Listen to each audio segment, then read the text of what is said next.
Olá! Saúdo ao público que será abençoado com a Palavra de Deus em mais um devocional online. Devocional este que realizamos em nome do Deus, que é Pai, Filho e Espírito Santo. Amém.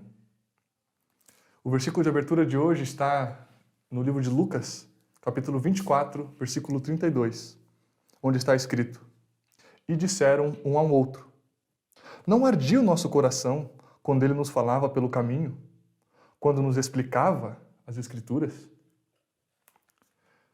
Este versículo contém uma fala de dois discípulos de Jesus que no dia da ressurreição dele estavam tristes por causa de sua morte.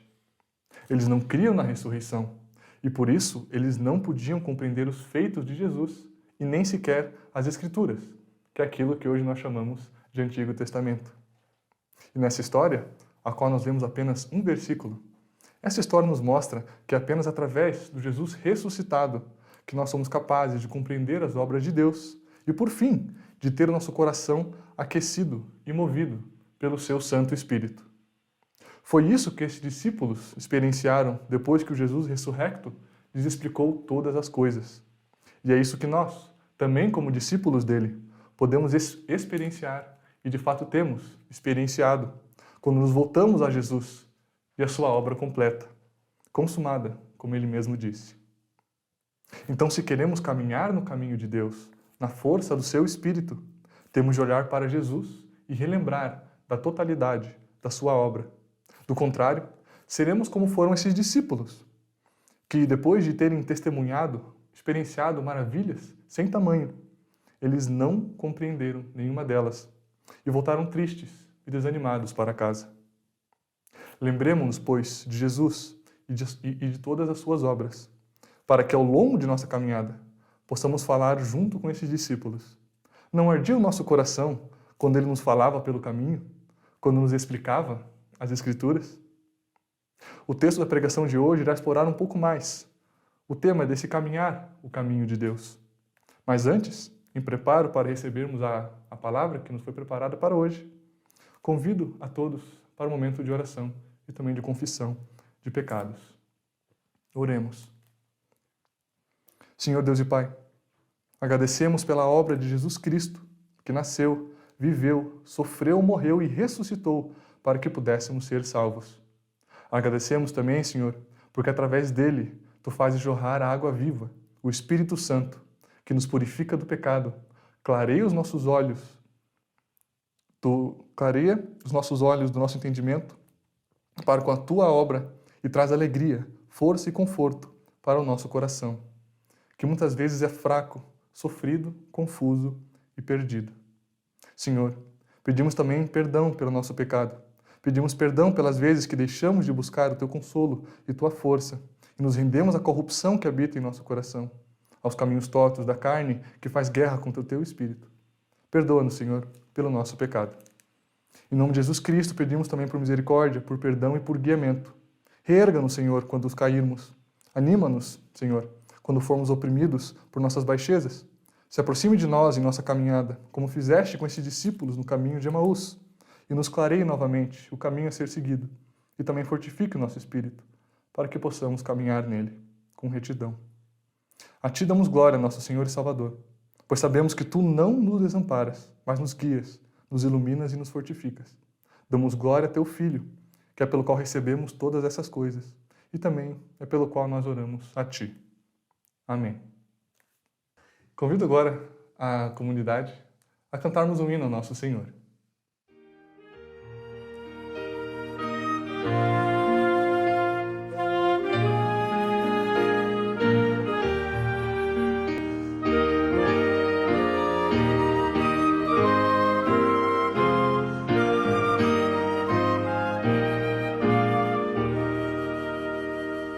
Vamos nós trabalhar, somos servos de Deus, como mestre seguir no caminho dos céus, como seu bom conselho, vigor renovar e fazer diligentes o que Ele ordenar, no labor com fervor.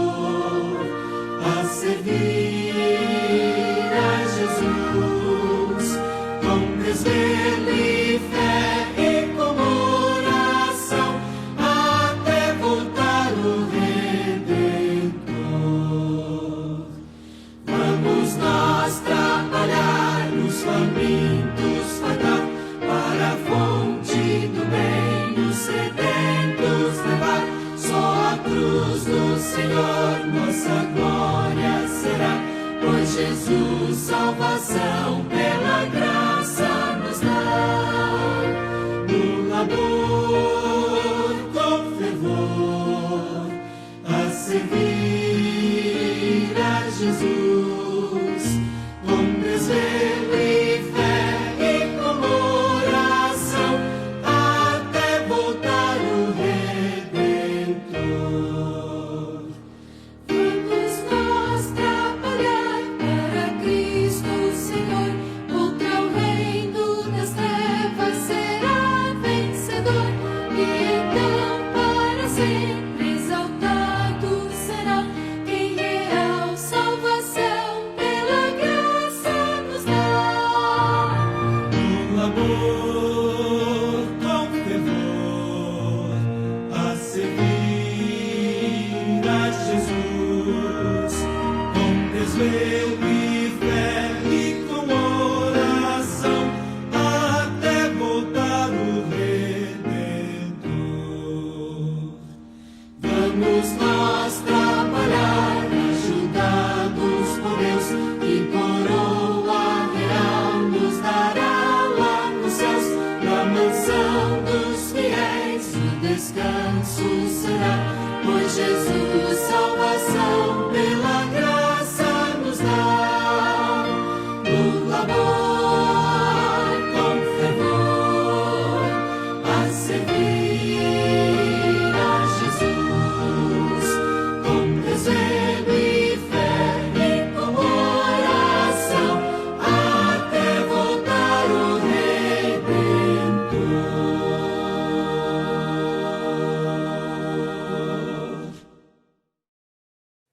Que a graça do nosso Senhor Jesus Cristo, o amor de Deus e a comunhão do Santo Espírito estejam com todos nós. Nessa semana a gente está caminhando para a celebração do terceiro domingo após a Páscoa. Domingo intitulado por Misericórdias Domini, onde tem o Salmo 33,5 como tema. E esse salmo nos diz que a terra ela está cheia da misericórdia do Senhor. E como a gente bem tem ouvido nesses últimos dias, a Páscoa ela é a celebração da libertação da escravidão, que é a manifestação dessa misericórdia de Deus por nós. A suma manifestação da misericórdia de Deus, ela se dá em Cristo. Assim como o povo foi liberto do Egito, da escravidão do Egito, através de Moisés, usado por Deus para libertar o seu povo, Cristo foi usado por Deus para libertar todos nós da escravidão do pecado. E essa nova vida que Cristo traz através do seu sacrifício, Ele possibilita a todos nós, por meio do seu sacrifício, por meio do seu ato expiatório na cruz. O texto previsto para essa manhã, ele aponta para a gente que essa nova vida em Cristo, essa libertação, ela traz implicações para a nossa vida de fé. Ela nos impulsiona a viver essa nova vida. É algo que remete para a nossa vida cotidiana, remete para a prática.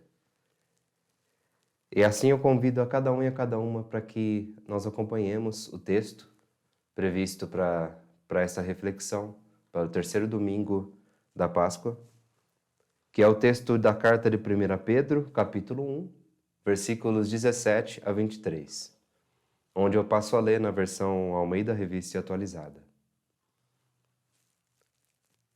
Ora, se invocais como Pai aquele que, sem acepção de pessoas, julga segundo as obras de cada um, portai-vos com temor durante o tempo da vossa peregrinação, sabendo que não foi mediante coisas corruptíveis, como prata ou ouro, que fostes entregados do vosso fútil procedimento que vossos pais vos legaram, mas pelo precioso sangue, como de cordeiro, sem defeito e sem mácula, o sangue de Cristo, conhecido com efeito, antes da fundação do mundo, porém manifestado no fim dos tempos, por amor de vós, que por meio dele tendes fé em Deus, o qual ressuscitou dentre os mortos e lhe deu glória.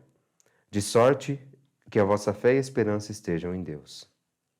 Tendo purificado a vossa alma pela vossa obediência à verdade, tendo em vista o amor fraternal não fingido, amai-vos de coração uns aos outros ardentemente, pois fostes regenerados não de semente corruptível, mas de incorruptível, mediante a palavra de Deus, a qual vive e é permanente. Até aqui a leitura do texto. O texto que lemos faz parte de um bloco onde o autor ele já traz desde o versículo 13, algumas recomendações para a comunidade cristã sobre como na prática a gente caminha nessa nova vida dada por Deus a todo aquele que crê em Cristo Jesus como Senhor e Salvador e por meio dessa fé faz parte agora da família da fé. Nesses versículos que acabamos de ler, o autor ele traz implicações, as quais eu subdivido aqui em 3 aspectos, que podemos ver e entender como 3 manifestações dessa nova vida em Cristo para a nossa vida de fé, na prática. E, como eu falei há pouco, primeiro aspecto, a primeira manifestação, ela se dá no chamado a uma vida de santificação. Como eu disse, citei, que vem do verso 13, já, as recomendações do autor da carta. Esses apontamentos para a santidade. Santidade é a palavra-chave para a nova vida em Cristo na prática. E desde o versículo 13 ele já nos aponta. Eu vou ler brevemente, dar uma passada nos versículos 13 a 16, que vem antes do nosso texto. Por isso, cingindo o vosso entendimento, sede sóbrios e esperai inteiramente na graça que vos está sendo trazida na revelação de Jesus Cristo. Como filhos da obediência, não vos amoldeis às paixões que tinhais anteriormente à vossa ignorância. Pelo contrário, segundo é santo aquele que vos chamou, tornai-vos santos também vós mesmos em todo o vosso procedimento. Porque escrito está, sede santos porque eu sou santo. Tornai-vos santos também vós mesmos em todo o vosso procedimento. Ou seja, em tudo aquilo que nós fazemos, a gente deve santificar a nossa vida. E o que é esse santificar?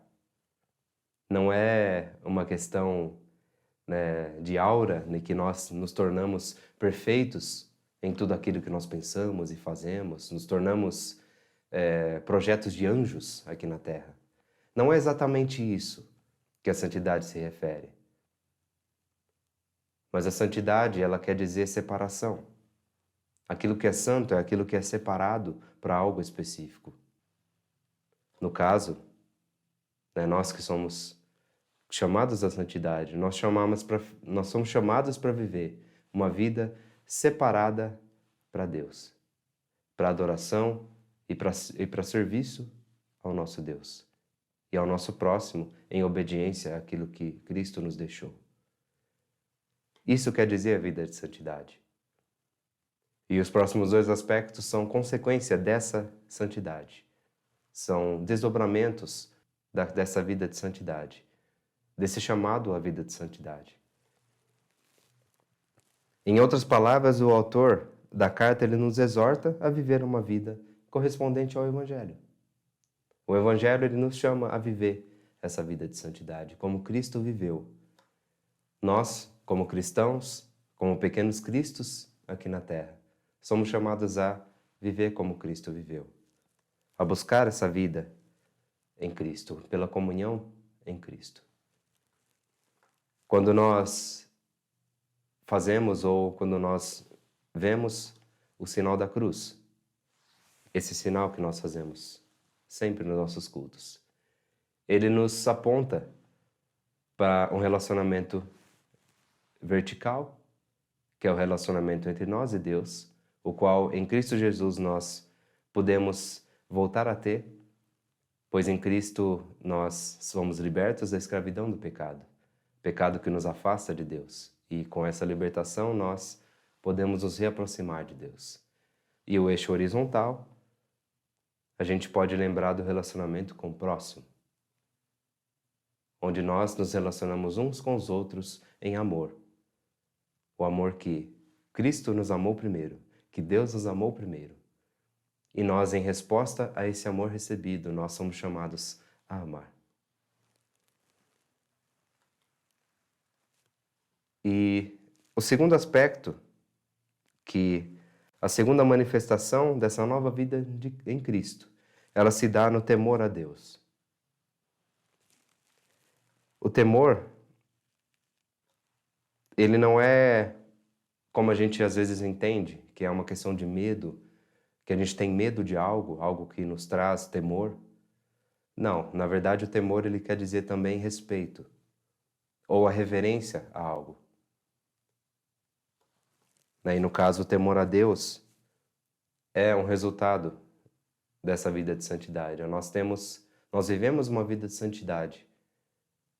Nós devemos viver uma vida de santidade pelo nosso temor a Deus.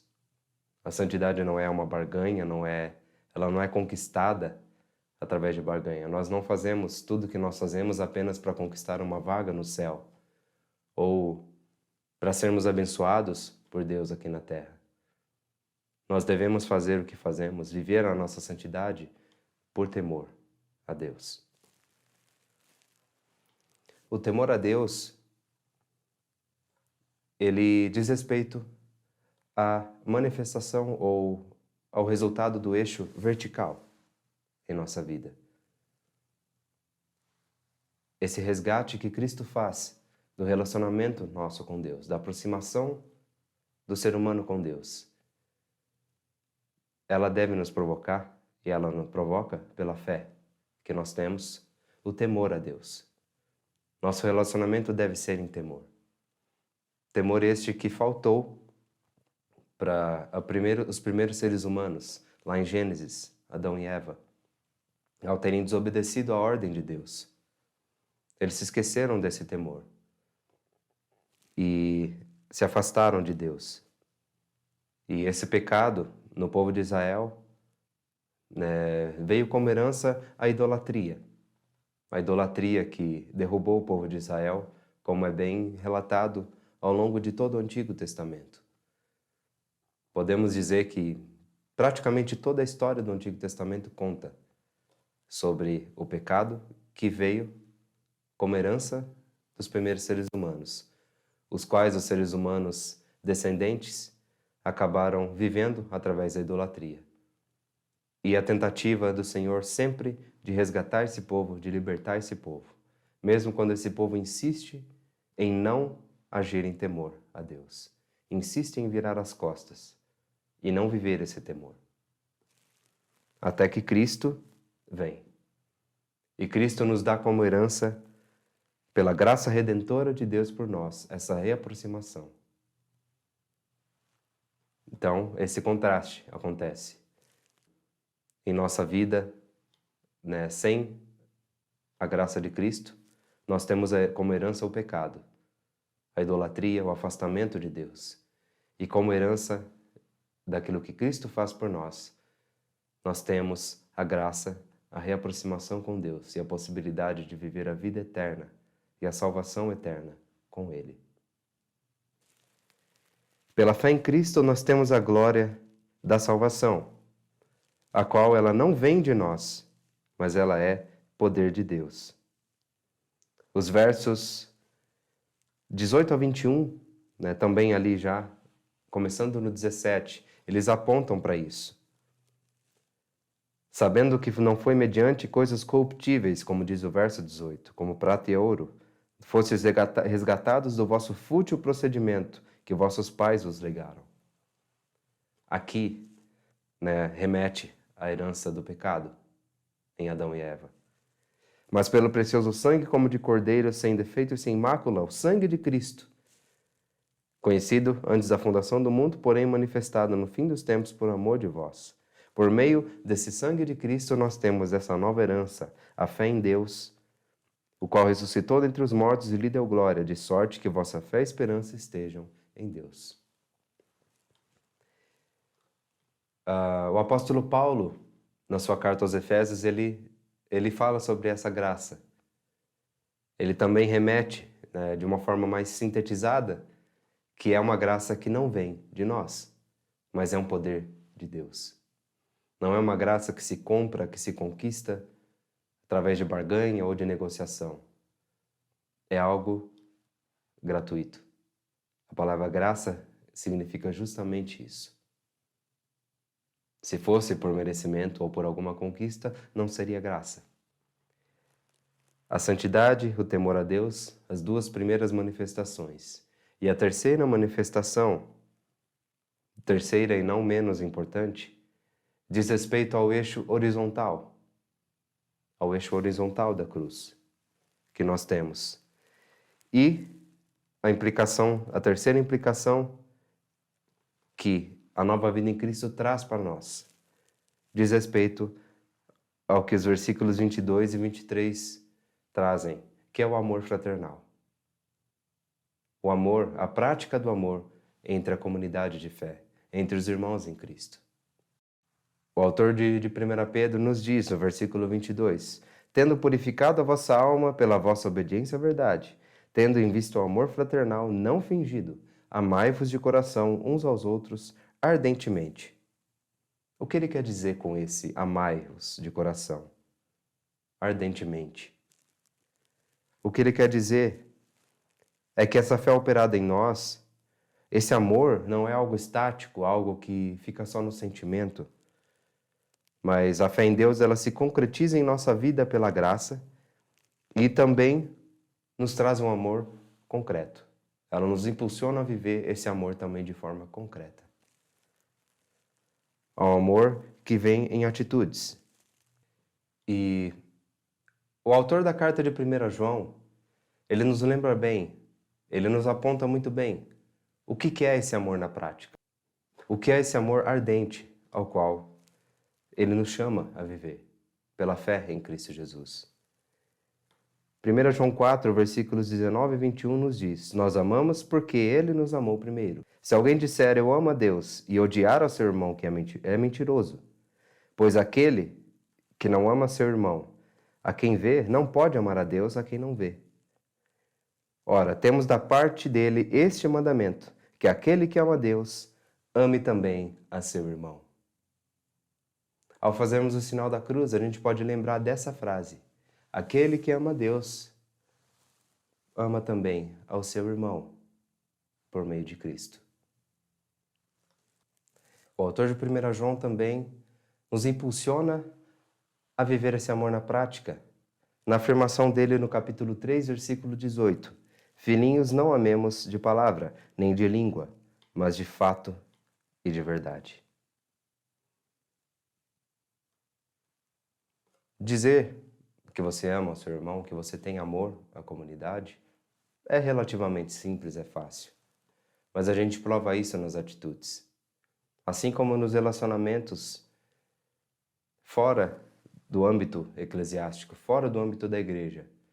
A gente percebe quando alguém nos ama, quando alguém nos quer bem, pelos atos, muito mais do que pelas palavras. Na fé não é diferente. Na fé não é diferente. A gente só confessar, a fé não adianta.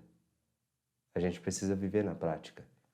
Nós somos chamados a viver essa vida de santidade, em temor a Deus, manifestando esses dois primeiros aspectos através do amor fraternal, que é o terceiro aspecto.